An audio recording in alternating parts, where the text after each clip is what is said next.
And the House Oversight Committee is holding a hearing today on anti-LGBTQ violence and extremism. Survivors of the Club Q mass shooting in Colorado Springs and the Pulse nightclub shooting in Orlando are expected to testify. ABC's Jay O'Brien joins me live on Capitol Hill, along with senior national policy reporter Ann Flaherty for more on this. Jay, why hold this hearing now, and what can we expect?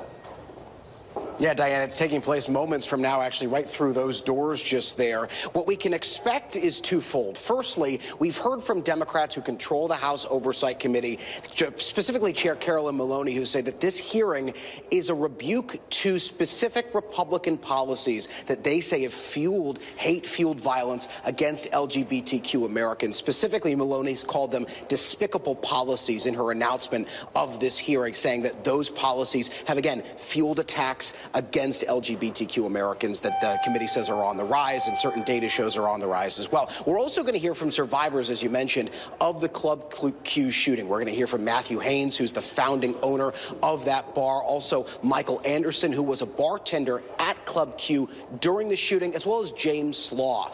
And they're going to recount their firsthand experience with the kind of attack that this committee is looking to delve into today. Anderson has said he ducked behind the bar as shots rang out, so you're likely to hear experiences from that and questioning from Democratic lawmakers that look to tie this specifically, as Chair Maloney said, to Republican policies. You're also going to hear from Republicans on the committee who are going to respond to that.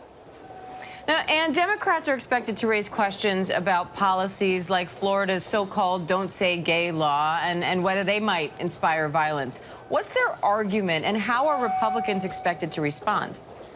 Well, what Democrats want to do, Diane, is draw that direct connection between these GOP policies and what you're seeing online. So according to the Human Rights Committee, they say that there was a 400% spike in hateful posts online following the Don't Say Gay bill. They say that that is not an accident, that this foments hate, and that it can potentially lead to these types of violent acts.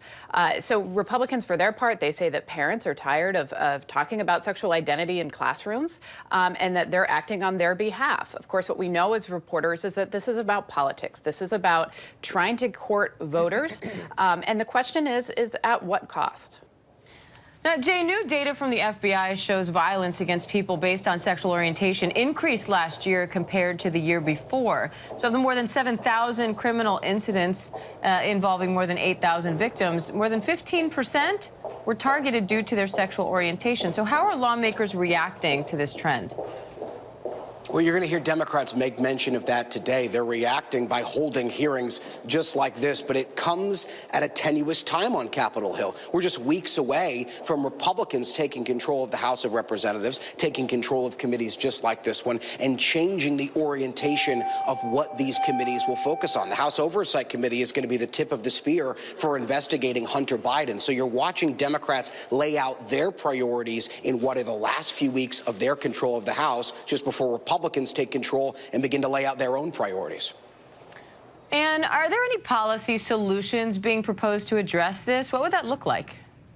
Well, of course, Democrats are talking about a couple of different things. One is that they want to really call out these social media sites. According to the Human Rights Committee, there's something like 59 ads went out on Facebook and Instagram that they say includes these kind of hateful rhetoric and hateful posts.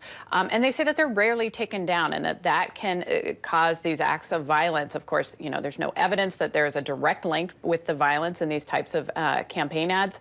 But that's a question that Democrats are going to raise. You know, I think the other thing that they're going to do is maybe talk about these red flag laws that are in place but are not being enforced to the level that they would like to see them enforced to prevent these kinds of violent attacks. All right, Ann Flaherty, Jay O'Brien, thank you both. Hi, everyone. George Stephanopoulos here. Thanks for checking out the ABC News YouTube channel. If you'd like to get more videos, show highlights, and watch live event coverage, click on the right over here to subscribe to our channel. And don't forget to download the ABC News app for breaking news alerts. Thanks for watching.